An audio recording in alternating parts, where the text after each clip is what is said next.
Welcome to the Less Stressed Life podcast.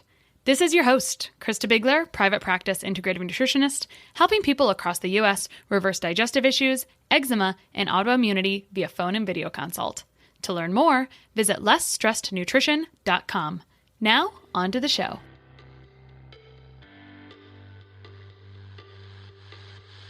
Today on the Less Stressed Life, we have Gregg Clunis. Gregg, and I hope I'm saying that right, so I'll let him correct me, but Gregg is a maker, artist, entrepreneur, and content creator. He's the host, creator, and author of Tiny Leaps, Big Changes, a podcast, book, and community dedicated toward bridging the gap between the knowledge of what to do and the act of doing it, which is a big deal.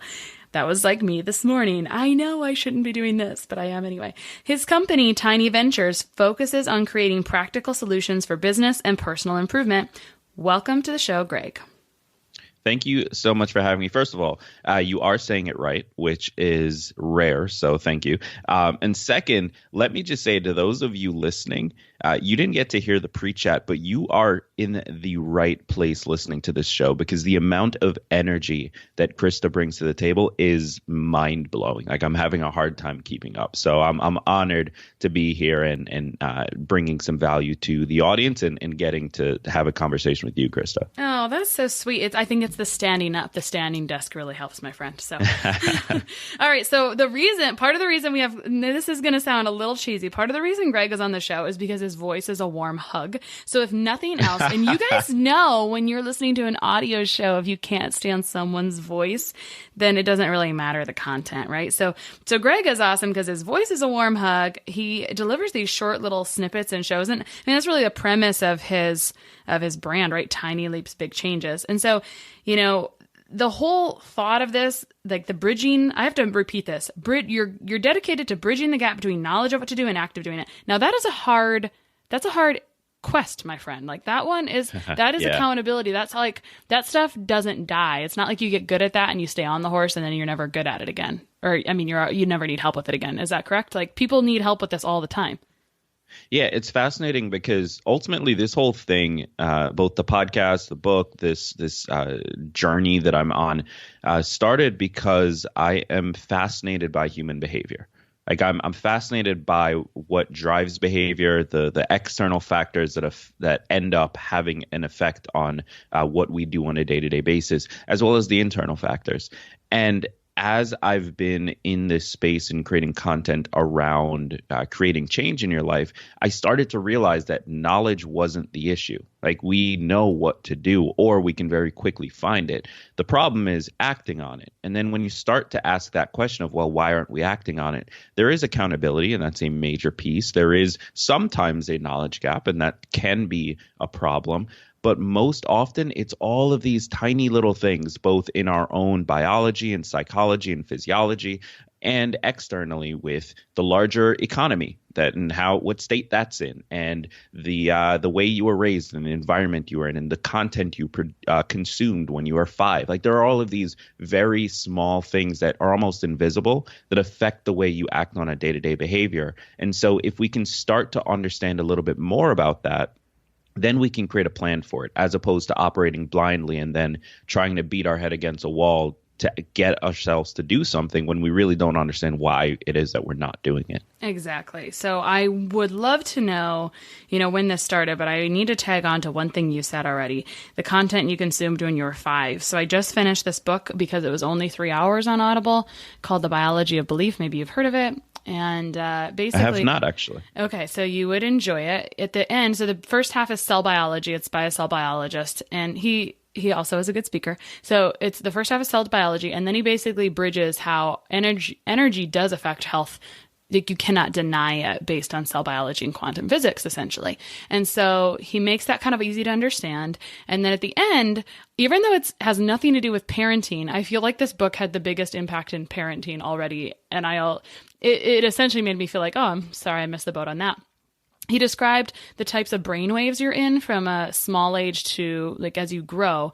And I don't remember the first one, but it's basically you're in, I want to say between 2 and 6, you're kind of maybe it's before 2. You're just an observer. You assimilate things. It's kind of why kids, when they speak and they use a swear word, they know how to use it appropriately because they've already seen it and they've already downloaded. Like, it's just part of their nature, right? They're just observers. Between 2 and 6, they reach these different kind of brainwaves, and it's similar to how we are when we wake up in the morning and when we go to sleep at night, where we're kind of like in and out of it, sort of like your fake world is also your real world, like your dream world is your real world, and so that's why they love to play so much. And so and then post that age, so I think it's at that age between 2 and 6 that they're so impressionable. If they're told you don't do this well, they start to kind of internalize that. He goes over that. And so even though it wasn't a parenting book, it probably had that. I love knowing physiology and why we are some way. So that was really impactful, I guess. No, that's incredible. I'm going to have to pick that up. Oh, it's awesome. And I love that it's so short because it's easy to get through. So it's not a barrier to finishing. So, that's a great question for you. This is one of my big questions for you is, like, when did this start for you? Because I grew up in a fixed mindset life or childhood. And that's not necessarily a knock on my parents. It's just a fact at this point. So I remember the shift toward personal development, self-improvement, growing my brain, and you live in this space. So I'm curious, how do you create kids and humans like this? Did you grow up in a growth mindset model? Did you have a switch that turned on? Right. Why did this happen? Yeah, so it's interesting because this is a question I've been trying to find an answer to for the past 10 years, roughly. And the best answer I have is I didn't exactly grow up in a growth mindset sort of environment, like positive psychology, personal development, all of those things. They weren't discussed. Like, they're not things that my parents did or my siblings did. But there were a lot of different factors that pointed towards that. So what I mean is the first big thing is I'm an immigrant. So I came from Jamaica when I was 7, about to turn 8. And so I watched my parents. It was the classic immigrant story. My dad's first job in the U.S. was picking apples on an apple orchard. And by the time that he passed about a year and a half ago, he was comfortably in the middle class. And so growing up, I got to witness that story firsthand, the like come up, pick yourself up by the bootstraps type story, without having to experience it myself, because naturally as a child, they did what they could to protect me from it. And so that, I think, solidified a very unique understanding at a young age that it was possible to sort of control the direction that your life went. Now, I, of course, didn't think of it as personal development or personal growth or anything like that. It was normal for me to pack up and change something. Like, that was what my life was. And then beyond that, my parents, I got incredibly lucky in that I was always an ambitious kid. I was always like the kid who talked about, one of my earliest memories is having a conversation with my mom and my aunt about technology. And we were talking about like cell phones, and I was just sort of in the room playing. And they said something about this big clunky phone back in the 90s. And I just asked, like, when are we going to get holograms on the phones? And I don't know why I knew what a hologram was when I was probably 5, but I was the type of kid that saw things on TV, read things in books, and just wanted it to be real, wanted to make these things possible and make them exist. And that's sort of been a trend throughout my entire life. But the reason I say I got lucky is that whenever I came to my family with one of those crazy ideas, whether it was at a young age or in my teens or right after graduating college, whenever I said, hey, I want to do this, their response was always, cool, let's do it. It was always sitting down and helping me figure out how to do it, strategizing with me. My dad would literally plan things out for me. My sister would always say, like, well, you are always different. Like, there was never like, oh, no, you can't do that, or you should go this route instead. It was always fully supportive and fully aware that I was going to do it anyway. And so those two big parts of my life growing up, I think, is sort of what built the foundation. But still, at this point, I wasn't thinking about it as personal development. It wasn't until I was 13 And I spent a summer at my older brother's place in Florida, and he's much older. I think he's maybe 20 or so years older than I am. So he's more like a father figure than a brother in a lot of ways, just because of the age difference. But he gave me this book, and it was Tony Robbins. It was Awaken the Giant Within. And this was the very first like personal development, life transformation type book that I'd ever read. And I remember going through it and just it all clicked. Like this stuff that was sort of there my entire life, just now it had a name. Now it had like a thing that I could pursue. And so I got lost in that world at that age. And thinking back on it now, I think 13 is an interesting place in a child's life, in that right around that moment is when you are starting to decide who you are in the world and what matters to you and what's important and what your thing is.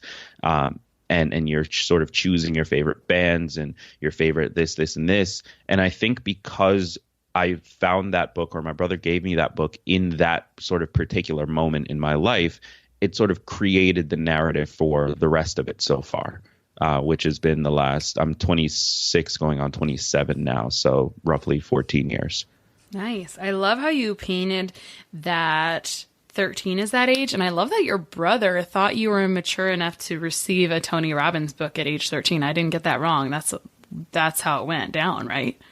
Yeah. I mean, I don't know if he specifically consciously thought, oh, he's mature enough, or if he was trying to force me to be mature enough. Like, I really don't know. If I'm being honest, the book was given to me under duress, and I was told that I had to finish reading it before I left. So it was an interesting summer of like, I didn't actually want to read it, because if you've ever seen that book, it is massive. Like, it is huge for no reason. And so sitting down and like reading through it every day definitely was forced a little bit, but I'm very, very glad that I did. You know, I have a confession. I've never actually read anything by Tony Robbins. If you're listening to this and you don't know this, Tony Robbins is kind of like sort of one of the greats of personal development, self-improvement back in the day. I mean, I don't know if you would consider it that, but it seems like that's kind of he's one of the kind of greats. I mean, he's an interesting fellow. I'm definitely not part of the quote unquote cult of Tony, which there definitely is a little bit of a cultish relationship to his stuff, or at least there's the potential for there to be. However, he came up in a time when these sorts of messages were predominantly consumed via books, and he was one of the first to go to video. He was one of the first to do late night telemarketing, the like QVC type sales for different video series on specific things. And that's sort of what built him in the, I believe, maybe 70s or 80s. And he's just sort of parlayed that because he was one of the first. It sort of allowed him to build this massive brand in a space that has since matured dramatically. Right. I love that. So some highlights from that story. First, the title Awaken the Giant Within resonates with me a little bit, because the other part of your story that really resonated was you were going to do what you wanted to do anyway, which I would say I can be a lot alike. And so the difference is that your parents really helped you understand the map, the path, the step-by-step piece. Like, they planned that with you. Whereas so often, for convenience, for whatever reason, because we want to be in charge as parents, sometimes we just say, nope, can't do that. Or what? Like, we're sometimes kind of negative Nancy's, but we don't realize how much that can really play into, the future. Like, look what happened to you versus what can happen. Like, you either grow up thinking, well, no, I can't do that. And actually, the other piece that resonates with me is I have a 13-year-old daughter who's amazing, who's a wonderful, she asked for Frank Sinatra for Christmas. Oh, wow. And I'm like, I don't know who you are, but it's like she's a winner. She's an absolute winner. Yeah, we're trying to go to bed last night at 9:00. I know. And she's downstairs, has the karaoke machine, because that's her only CD player, right underneath our bedroom in the basement, listening to stuff. I'm like, we were playing rock, paper, scissors, who's going to tell her, turn this stuff off? It's time. Don't play this underneath of us. Anyway, my point is you've inspired me to inspire her, because despite being all that she is and amazingness, we all, so often we have self-limiting beliefs. And now growing up with what I have, I don't want to act. My second child has no self-limiting beliefs, which she is a hard to raise child, because she's going to do whatever she wants. But this one, is very obedient, so to speak. So anyway, so it's a good thought that it's really not too. At no point is any child too young to be instilling positive values and positive thoughts. I mean, obviously, right? We can start that in the womb. So, yeah, and there's definitely a way to do it as well. I mean, I like to think, and I talk about this a lot on the show and in the book, actually. I'm not a big fan of personal development as an industry. I think that it's a natural part of being human. Like, I think that the reason that humans have moved from sort of where we started as a species to where we are now is because there's something ingrained in us that wants to make progress. And the reason I bring that up is because it is a natural part of being human, you can take that and layer it on top of whatever somebody's interested in. Like, growth doesn't have to be an activity. It can be a byproduct of the things that you're already doing. Mm-hmm. Absolutely. So I want to get back to this. Like, how do we do personal development? Actually, let's talk about that now. Can you expound on that a little bit more? How do you suggest someone go about adding this to their life? Because that's the tricky part. How do you make this constant, right? How do you make it all the time where it's kind of just unanimous, like life goes with this automatically? It's not like something you're intentionally trying, where you have to, I'll go back to that, get on the horse or off the horse. We always have these on the horse, off the horse things. People say, oh, I'm on the wagon, off the wagon. I'm like, what if we just like always had the wagon? I don't know how to say that, but how do you say that we should go about personal development, so to speak? Yeah. So first and foremost, it's hard. So accept that from the start. The second important thing here is that, to your point, I believe in sort of building it into your life so that it's not something you necessarily have to think about. And so that does require lifestyle changes. But how do you make lifestyle changes? Well, in my view, and based on the different research documents I've looked through and articles I've read and so on and so forth, it comes down to identity. So it comes down to how you identify yourself. Who are you in your own mind? Because as humans, we naturally, and I'm blanking on the bias, the psychological bias that causes this, but we naturally want to act in accordance with our identity. When we say we're going to do something, when we think of ourselves as a certain way, we want to take actions that align with that. And so if we change the way we think about ourselves, our identity, we naturally see a change in behavior. And because of the change in behavior, we start to see a change in results. So that's ultimately sort of the formula for it. Now, let's look at that first piece, identity, because obviously that is challenging. And this is where we get a little bit of like back and forth between it, because if it's true that we want to act in accordance with how we identify ourselves, then naturally we'll also want to identify in accordance with how we act. Like, the opposite relationship is true as well. And so what that means is, if we can't sort of get into our heads and do the deep work to change the way we identify, and maybe that's because of all these limiting beliefs, or maybe it's because we've never thought of ourselves a certain way, and so getting there is a big hurdle, or maybe it's any number of things, then by starting to take some of the actions that someone who does identify as that thing would take, we can start to shift that identity, and it makes taking actions easier because of the thing we just went through. And this is why I called the show Tiny Leaps, because it's not about going out and trying to change the world. It's not about taking these big, massive leaps towards a thing. It's taking small enough action that it's doable in order to start shifting the way you see yourself, which will then change your behavior overall and ultimately change results. It's this sort of like cool little feedback loop that by taking the smallest action you can, you gain some percentage of that identity. And then because of the identity change, you start to take more actions. Does that make sense? Yes. I love the people that study this. And I'm going to go ahead and credit you as the pioneer for this concept because I haven't heard this before. So just to recap, when you change the way you think about yourself or your identity, it allows you to change your behavior to be in accordance with that. And then that changes essentially the way you conduct yourself and the habits and the things that you do, right? Yes. So given that, that's awesome. We should all let that sink in for a moment because how can we apply that to ourselves, to the family we're raising, to the people around us? I mean, we can only change ourselves, but sometimes I guess I'm a weirdo and like I like to think about things in multiple lenses. But so if we know that if the problem is now identity or our own identity and the way we think about ourselves and self-limiting beliefs, how can someone shift into the identity that they want for themselves? Yeah, so let's dive into a really practical example. So I know this show is very health oriented. So let's use being physically active, right? So going to the gym, going for a run, whatever it is. Let's say that you have not worked out in a very long time. You really want to. 2019 is your year that you're finally going to get into the gym and start doing whatever routine that you find valuable to you. The biggest hurdle you're going to run into in keeping that behavior is that you don't identify as the type of person who goes to the gym. Like that is not how you see yourself because it's not something you do.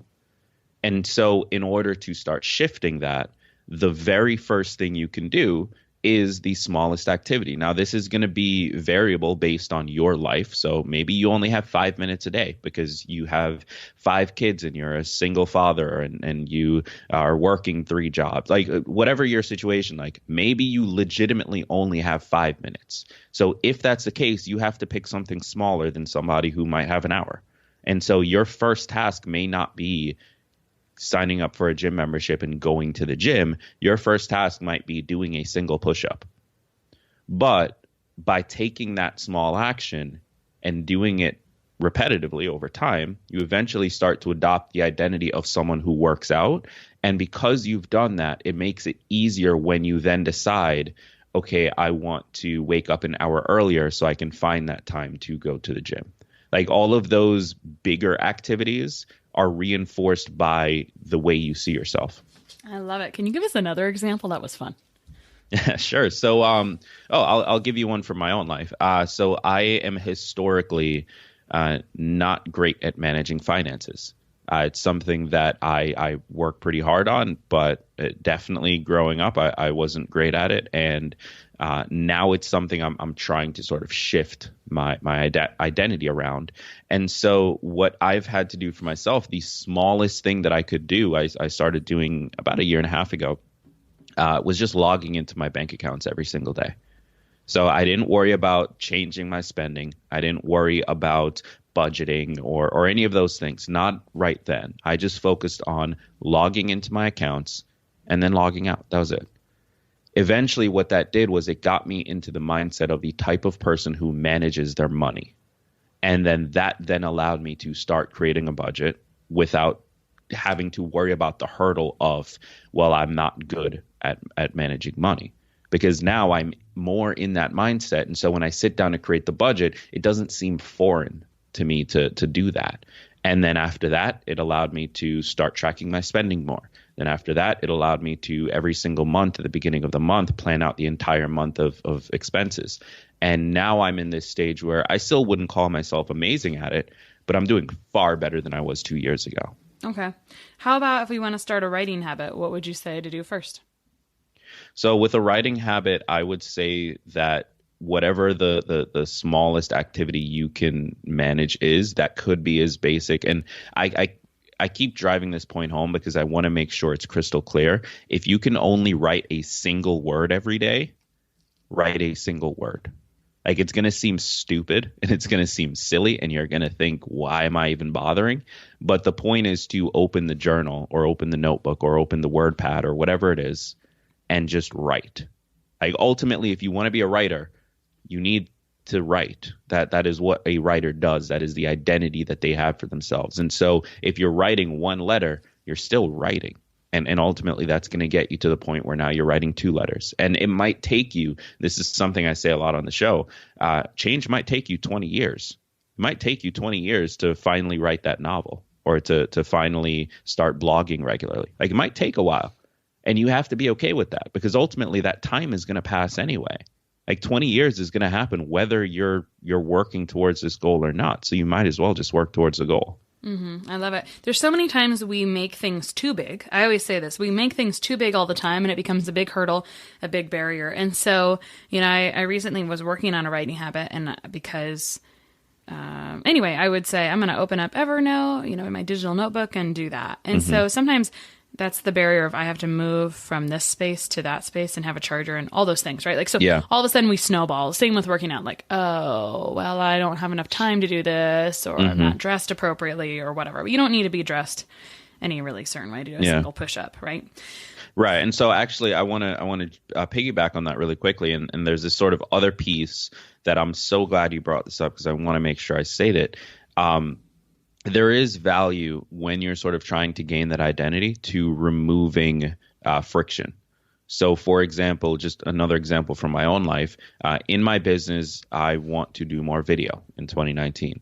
And so one of the things I did to do that, because my issue with doing video was always, I have to break out the tripod, I have to set it up, I have to get the camera on, I have to figure out the lighting, figure out where I'm going to stand. It's this very long process just to even start recording. And so my girlfriend and I, we lived together for a few years now. We actually moved into a new apartment that has a second bedroom so that I can have a home office, specifically so that I can keep my video setup up. Mm-hmm. And now the level of friction from, hey, I have an idea, to I'm recording is half a second where I just need to turn the camera on. Yeah. And by removing that friction, I guarantee you that my output is going to be dramatically better than it's been in previous years. Now, is it going to be perfect? Probably not, because there's still other factors, but perfect isn't actually what matters. I'm a big fan of this statement, progress, not perfect. Yeah. Pursue change, not doing it perfectly every time, because then you'll just freeze up and not do anything. And, as part of, I love these interactions, these podcast interviews, because I'm taking notes the whole time too. So I'm over here writing develop identity. Maybe I want my identity to be producing daily, because I don't necessarily identify as a person who produces, content daily or whatever, right? I see clients, whatever. But anyway, so I love this. I totally resonate with everything you're saying here. So to kind of recap, in order to make a change, you have to first change the way you think about yourself or your identity, and then that will naturally change your behavior. But while you're working on developing your identity, you have to remove friction and barriers. Otherwise, you will be paralyzed by perfection instead of progress, correct? Yeah. And removing friction is just one of a whole plethora of strategies, right? Or tactics, really. The large concept is develop identity, and that'll change behavior. But the tactics of it is to help you in making behavior changes so that you can develop the identity. Because remember, it's the back and forth relationship.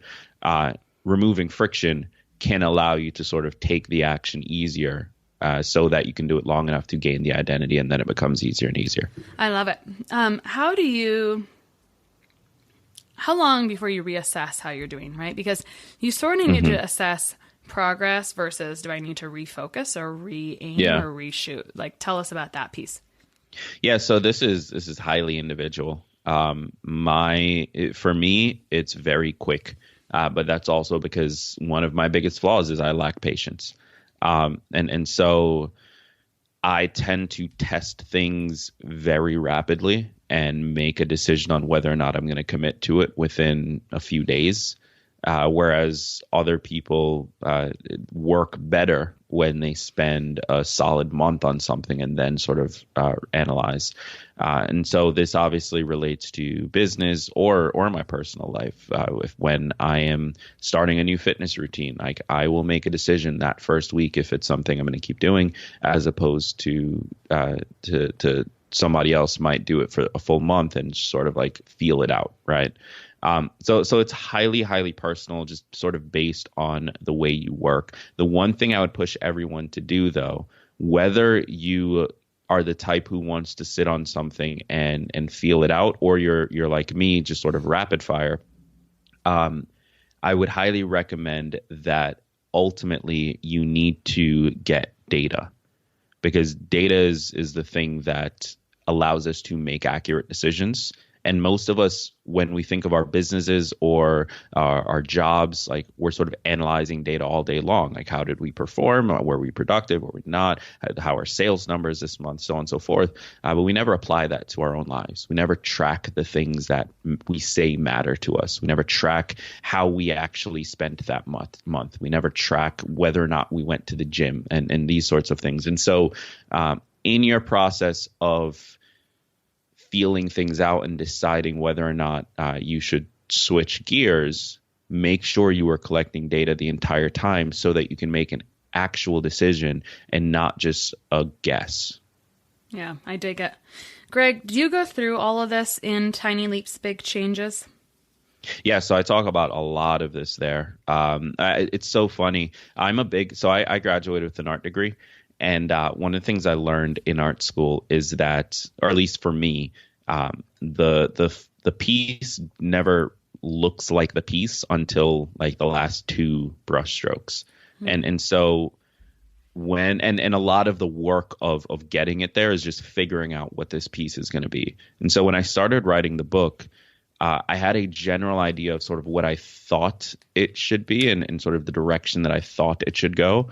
And as I was working through it, so many things that I had been sort of ruminating on for years or really just sort of thinking through snapped together. Like it was sort of the last two brushstrokes. So a lot of how I think about these things now actually came because I wrote the book. Like it came because I sat down and was sort of forced to organize these thoughts into a certain way that would make sense to others. Oh, I love that. Thank you for sharing that insight, because I think so often, sometimes we put these things, I mean, I kind of loosely have this, oh, maybe I'll write this book. And because it's like, it's needed by the public, this topic that I would need to write about, but I don't know if I want to sit down and do it in that way. But my point is that's really cool. When you're forced to sit down and do something, it kind of changes the way you look at it sometimes. Yeah.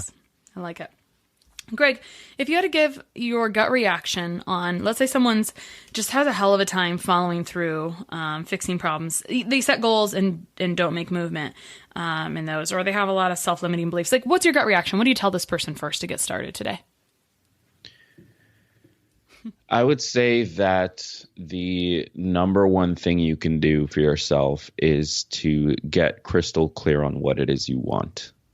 That clarity will help you to drive behavior. And so many times when we are setting these sort of goals for ourselves or intentions or whatever you want to call it, we get very vague about it. And so we say, well, I want to lose weight this year, or I want to make more money, or I want to read more books.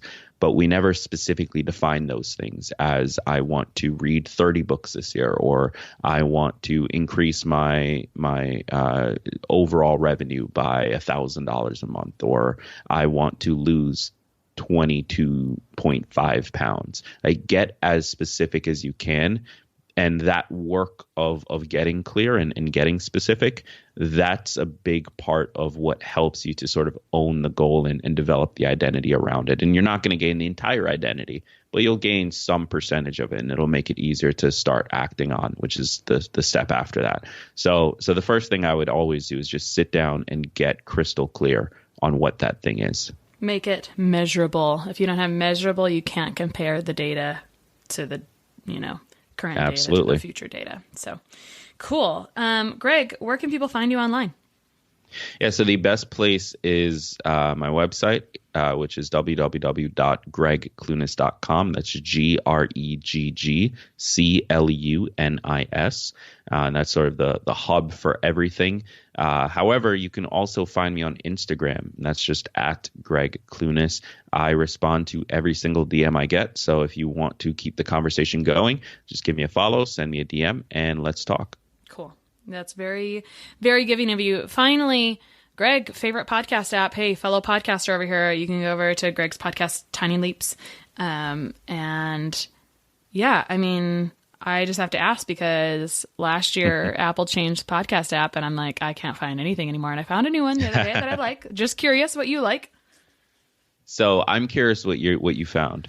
Well, I just Googled this, obviously, right? Like all of a sudden I realized I just can't handle this anymore. Like I can't find anything. Nothing shows up. It's how could you do this, Apple? You're so intuitive usually. Yeah. So I think what I don't remember what it was called in the Google searches, but they changed their name to the podcast app, actually. Oh, interesting. Yeah. Okay. So I do most of my listening on Castbox.